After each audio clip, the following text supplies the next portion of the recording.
আমার ডান পাশে সুন্দরবন। সুন্দরবনের নাম আপনারা শুনেছেন। সুন্দরবনের সৌন্দর্য দেখতে আমরা অনেকেই উদগ্রীব।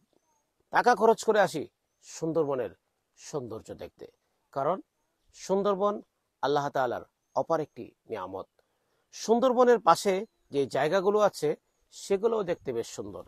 এই যে সুন্দরবনের সামনে একটি নদী দেখছি, যেটাকে আসলে এই এলাকার মানুষ বলে ভারানির খাল বলে।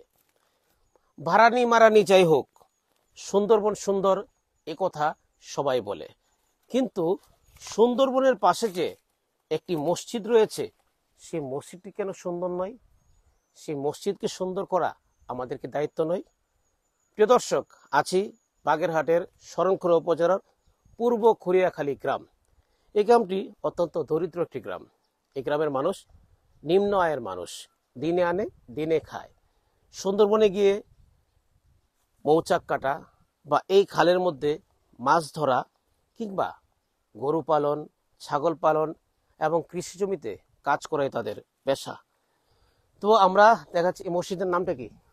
মসজিদটির নাম বাইতুল আমান জামে মসজিদ।